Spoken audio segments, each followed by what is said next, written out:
저에게 상담을 요청했습니다. 목사님, 이런 상태로는 도저히 살 수가 없습니다. 앞이 캄캄합니다.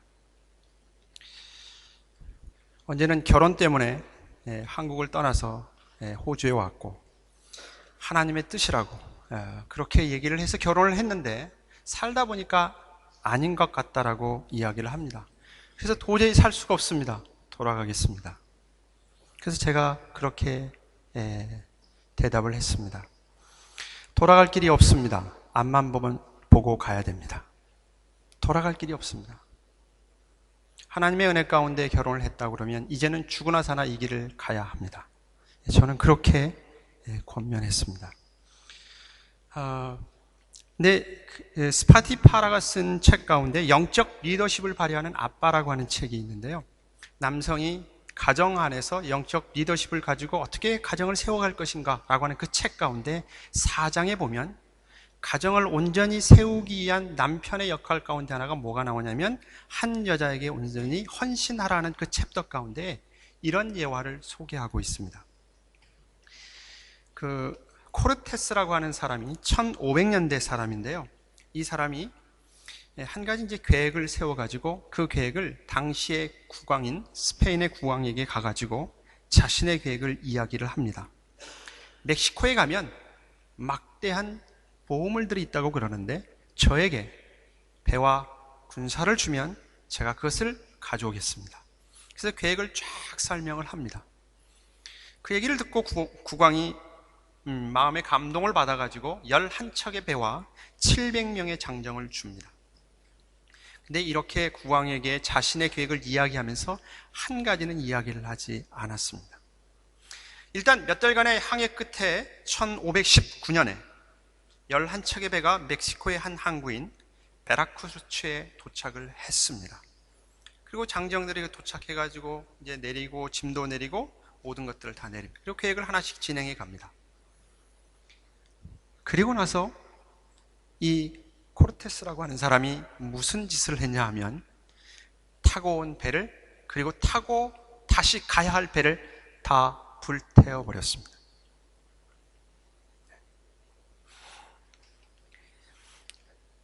스티브 파라는 이 예화를 인용하면서 한 남자는 한 여인에게 헌신해야 되는데 어떤 헌신이냐? 이런 헌신이다. 돌아갈 길이 없는 헌신이다. 그런 표현을 썼습니다. 다시 얘기하면 지금 내륙을 탐험해 가면서 보화를 캐기 위한 그 과정 속에서 수많은 난관에 부딪힐 수 있다는 것입니다. 그 사실을 알고 있습니다. 따라온 장정들도 알고 있습니다. 그런데 가다가 어려움이 당하면 이건 아닌 것 같습니다. 보물이 없습니다. 우리가 헛수고했습니다. 우리 배를 타고 다시 돌아갑시다 라고 이야기할 사람들이 생길 것 같아서 그 불을 불태워버렸습니다. 이제는 항구로 돌아가서 고향으로 돌아가야 할 말을 할 수 있는 근거를 잃어버렸습니다. 이제는 꼭 성공해야만, 앞으로 가야만 하는 그 동기만을 만들어냈습니다. 이제 그들은 좋든 싫든 헌신할 수밖에 없습니다. 안 그러면 죽음이기 때문에. 바로 가정을 지키기 위해서는 이러한 헌신이 필요합니다. 모든 남성들이여 지금까지 그렇게 살지 않았걸라. 지금부터 그렇게 사십시오. 하나님이 가정을 세우는 방법입니다. 아직 결혼하지 않는 총각들이여 이런 마음이 들 때까지 결혼을 기다리십시오. 그 결혼한 순간 자신의 모든 것들을 다 바쳐 헌신해야 하나님께서 세우신 가정이 든든히 세워져 간다고 하는 것입니다. 이건 가정뿐만이 아니라 신앙인의 삶에도 마찬가지입니다. 신앙이라고 하는 것이 무엇입니까? 신앙은 이 세상을 향해 살아가는 우리를 하나님께서 부르신 것입니다. 그래서 하나님을 향해서 살아가는 것이지요. 성경이 가장 잘 표현되어 있는 것이 출애굽한 이스라엘 백성들에게 준 약속의 땅을 바라보며 살도록 인도한 것이 신앙의 삶의 여정과 같습니다. 하나님께서 그들을 애굽에서 끄집어낼 때에 10가지 재앙을 내려서 애굽의 원수되게 했습니다. 홍해를 건너는 과정 속에 그들의 군대를 다 죽였습니다. 애굽인에게 있어 원수는 하나님이며 하나님의 백성 이스라엘입니다.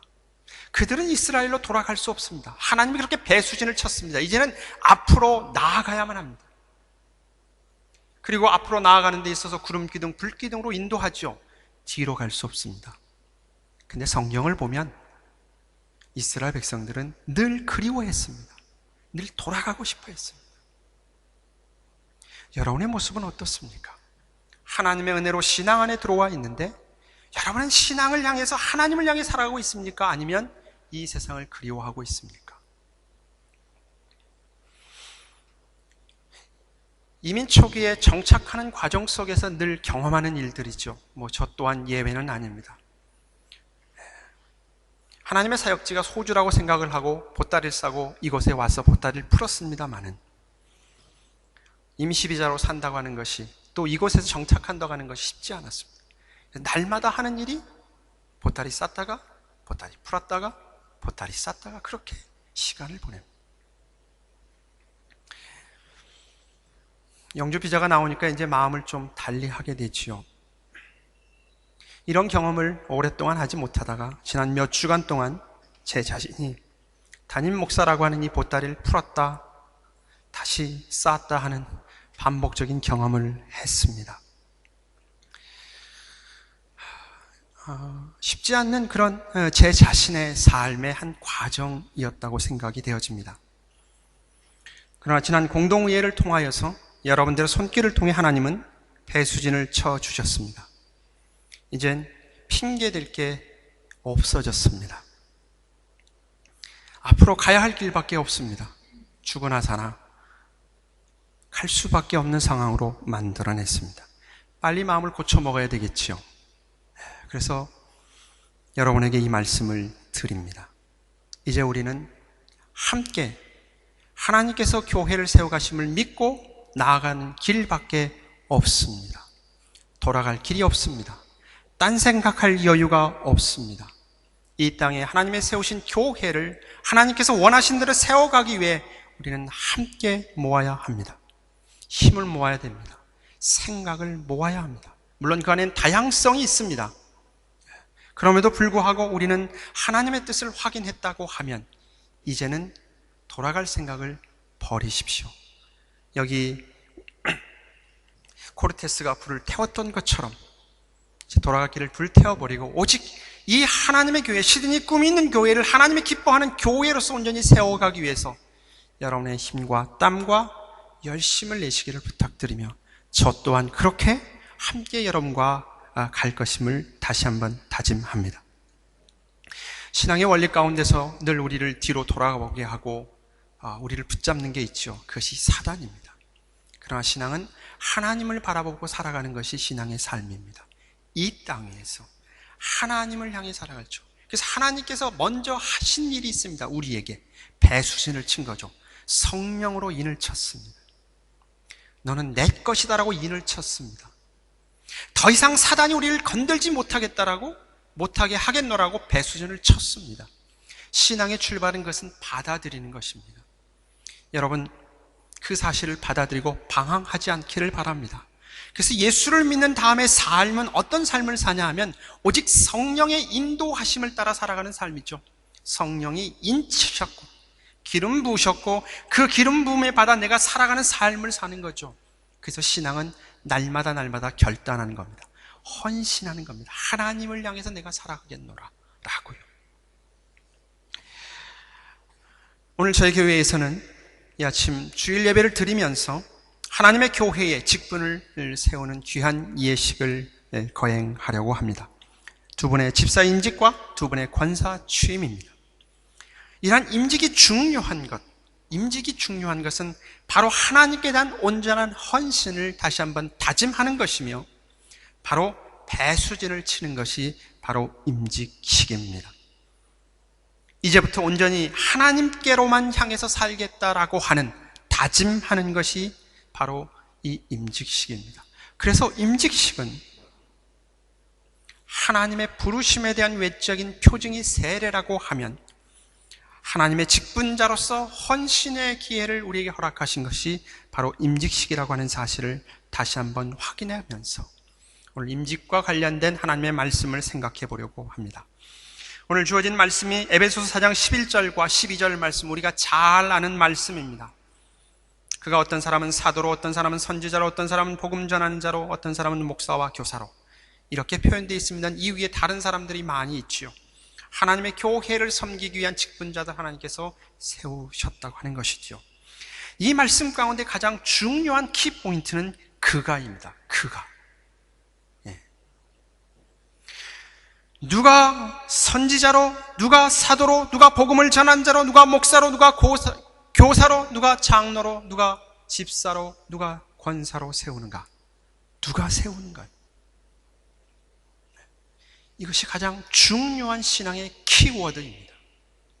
성경 전체를 통하여서 말씀하고 있는 것이 바로 이 내용입니다. 성경의 시작은 창세기로부터 시작되어집니다. 창세기 시작은 하나님이 태초에 천지를 창조하시냐, 하나님이라는 단어가 먼저 나옵니다. 성경의 맨 마지막 책은 요한계시록입니다.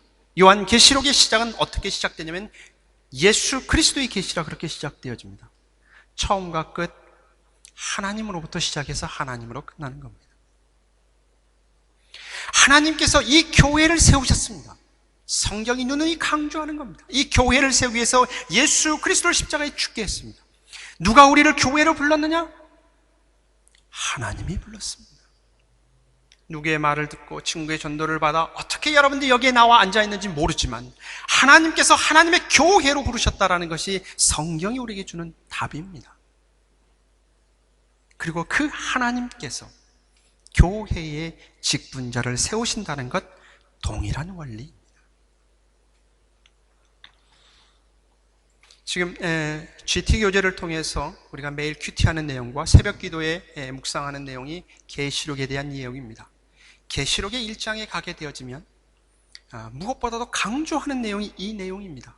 계시록에 대한 해석이 너무 다양해가지고 인간의 무지와 호기심 때문에 잘못 적용하는 경우가 너무 많습니다.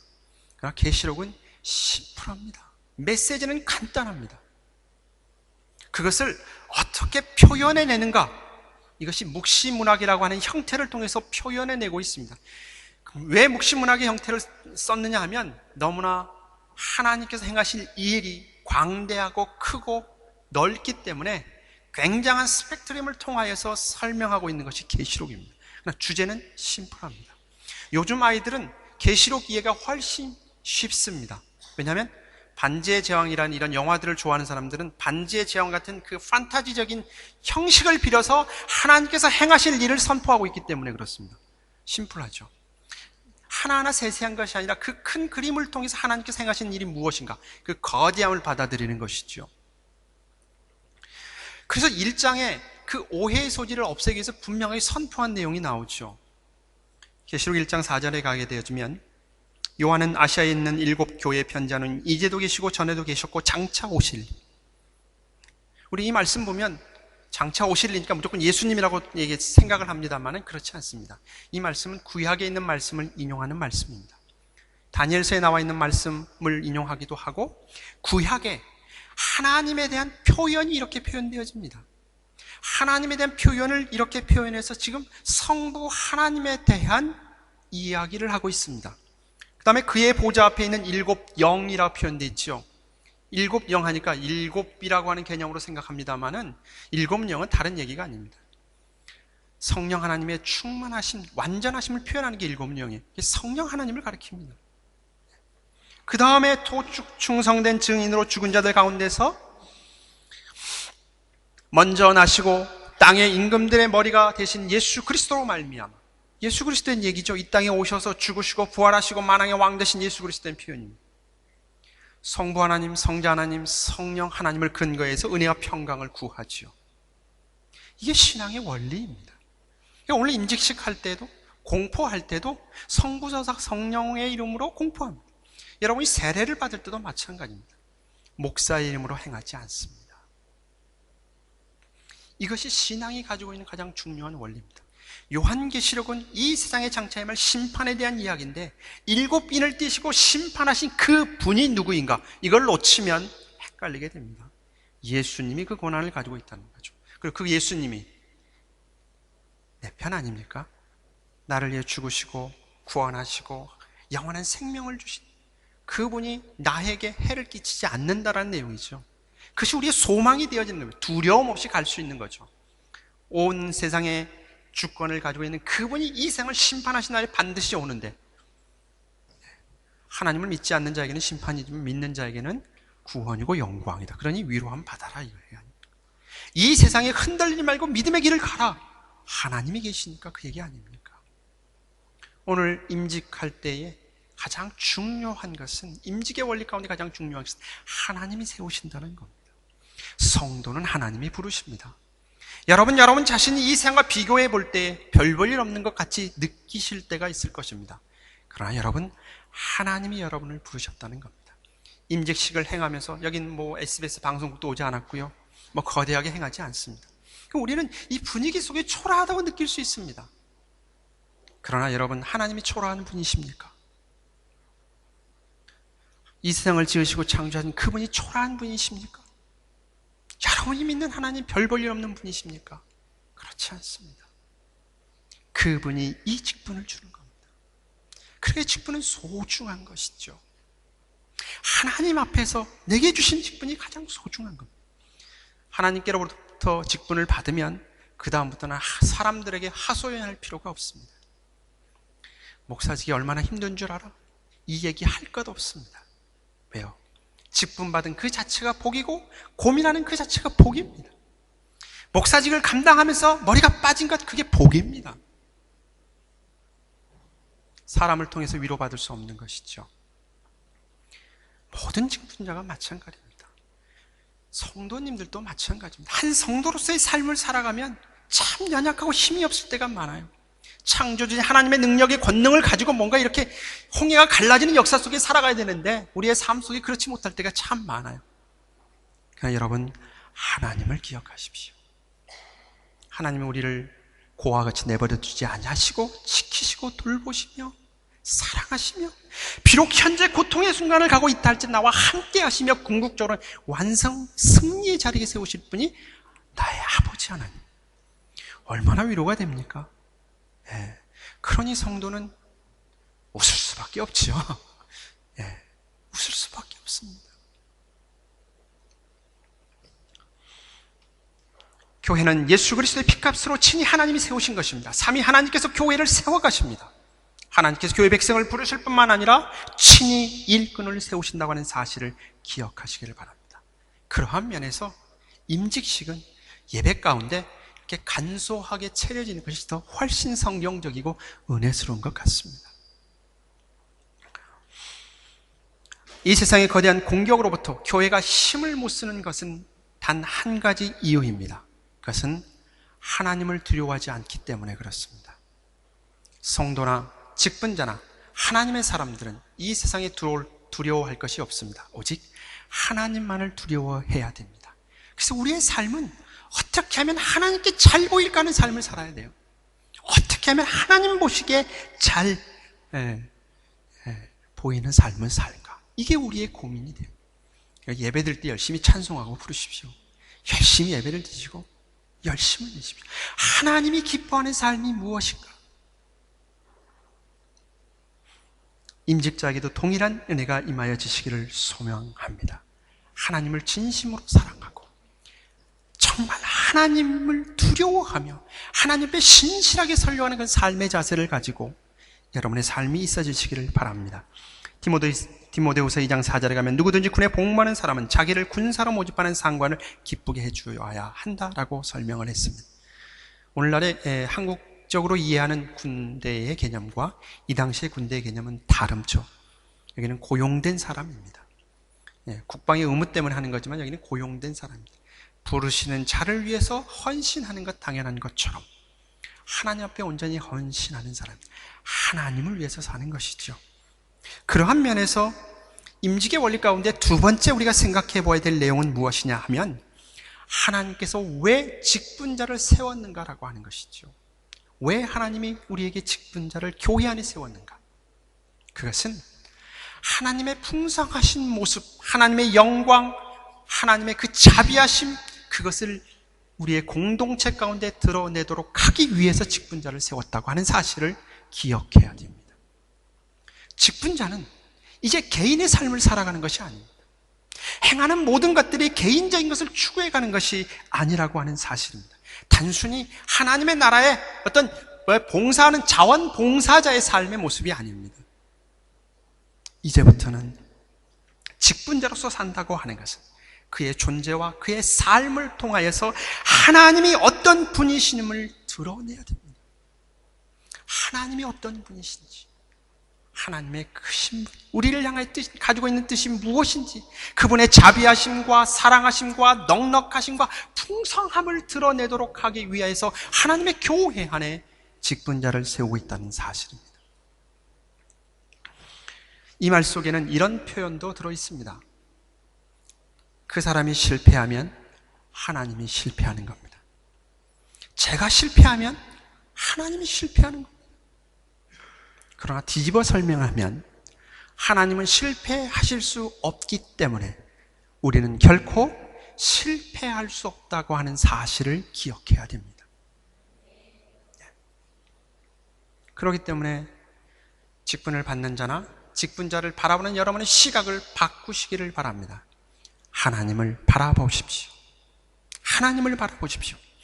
하나님의 교회는 삼위 하나님께서 직접 세워가십니다.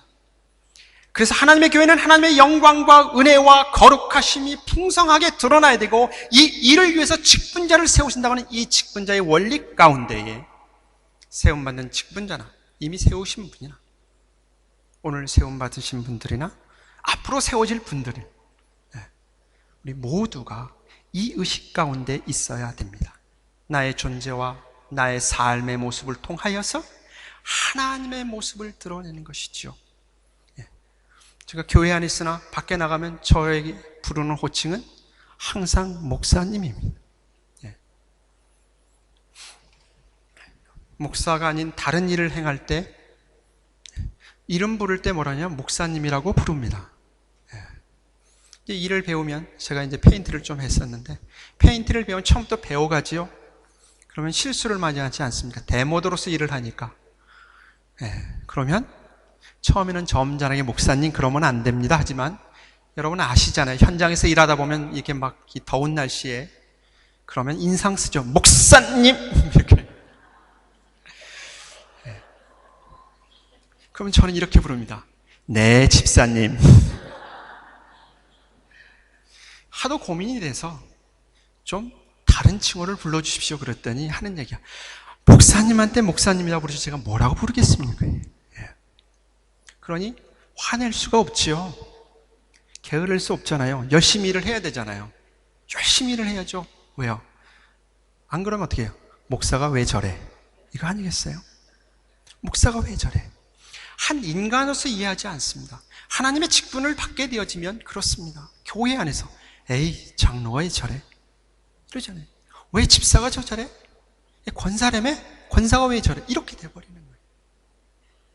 이제부터 세움받은 직분이라고 하는 것은 바로 이러한 굉장히 중요한 의미를 갖게 되어집니다. 세움받은 직분자는 하나님의 특별한 일에 봉사한다고 하는 측면 속에서는 기쁘고 감사하고 즐거울 일이고 축하할 일이지만, 우리에게 맡겨진 이 일을 생각하면 고개가 숙여지는 거예요. 고개가 숙연해지는 거죠. 오늘 본문의 말씀 속에 하나님의 교회 가운데 이 직분자를 세우는 또 하나의 이유를 설명하고 있는데, 그 이유는 무엇이냐 하면, 하나님께서 왜 교회 안에 직분자들을 세우는가? 모든 성도들을 온전히 세워서 그들로 하여금 봉사하도록 하기 위해 직분자를 세웠다라고 설명하고 있습니다. 하나님께서 왜 교회에 직분자를 세우는가? 이거는 명예직이 아닙니다. 왜 직분자를 섬긴다? 섬기는 직이죠. 왜 교회 안에 목사가 필요하고 장로가 필요하고 권사가 필요하고 집사가 필요합니까? 이걸 좀 확대시키면 성가대도 교사도 뭐 다 필요하죠. 왜 이 세상에 성도들을 세웁니까? 좀 더 확장해서 적용을 하면 그렇습니다. 왜 그렇습니까? 성도들을 온전하게 하기 위해서요. 하나님의 백성들인 성도들을 준비시켜서 성도들로 하여금 봉사의 일을 하게 하고 그리스도의 몸된 교회를 세우도록 하기 위해서 직분자를 세웠다, 그렇게 설명을 합니다. 그래서 이 직분자는 봉사직이면서 성도를 섬기는 겁니다. 하나님의 교회를 세워가고 성도들이 믿음 안에 잘 자라나서 하나님의 사람으로 또 봉사하고 직분자로 세움 받도록 하기 위해서 앞서가는 자로서의 그들을 섬기는 것이 바로 직분자라고 설명을 해주고 있습니다. 목사가 왜 여기 있습니까? 성도들을 말씀으로 섬기는 겁니다. 하나님의 말씀을 통해서 건강하게 자라도록 섬기는 것이죠. 그래서 될 수 있는 다른 일 하지 마시고 말씀을 연구해서 이 땅에 하나님의 성도들이 건강하게 자랄 수 있도록 말씀을 잘 연구해서 가르쳐 주십시오라고 여러분이 헌금을 해서 주는 거 아닙니까?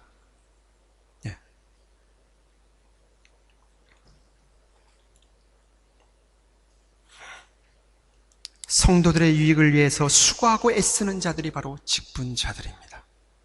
어깨에 힘주는 것이 아닙니다. 한 성도 한 성도들이 정말 하나님의 말씀 가운데 온전히 자라도록 하기 위해서 직분자를 세우죠. 성도 수가 많아지니까 직분자들이 많아질 수밖에 없지요.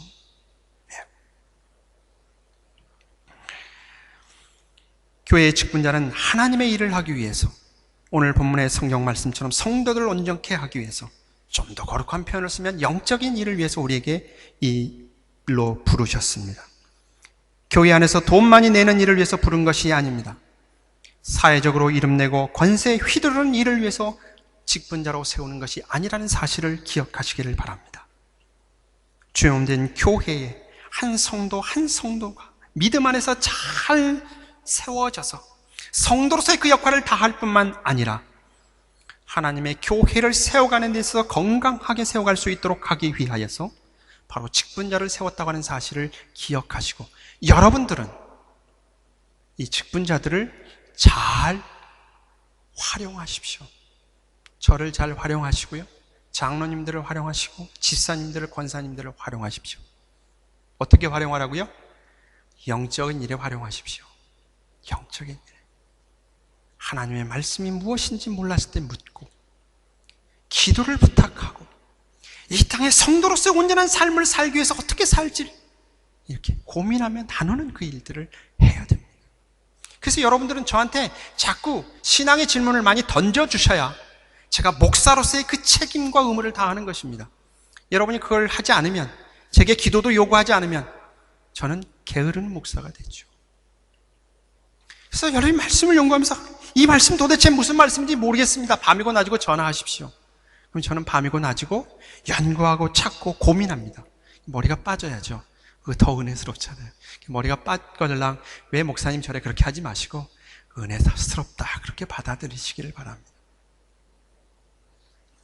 그래서 세움받은 직분자들이 이렇게 하나님의 일에 이렇게 갈 수 있도록 여러분들이 협력하고 그렇게 도와주셔야 됩니다. 모자란 부분이 있다고 해서 지적하고 그것이 아니라 감싸고 채워가면서 하나님의 일들을 감당해 갈 수 있도록 온전히 하나님께서 부여하신 그 직분에 헌신할 수 있도록 서로 도와가는 것, 바로 그것이 하나님의 교회의 아름다운 모습이지요. 세움받은 자나 우리 함께 이 일에 동참한 우리 사랑하는 모든 성도님들아, 우리가 이 말씀을 통해서 기억해야 될 것, 로마서에 있는 바울의 고백을 여러분에게 들려드리겠습니다. 우리가 살아도 주님을 위하여 살고 죽어도 주님을 위하여 죽으니 그러므로 사나 죽으나 우리가 주님의 것이니라. 주님을 위해서 신실하게 아름답게 열심히 살아가시기를 바랍니다. 기도하겠습니다.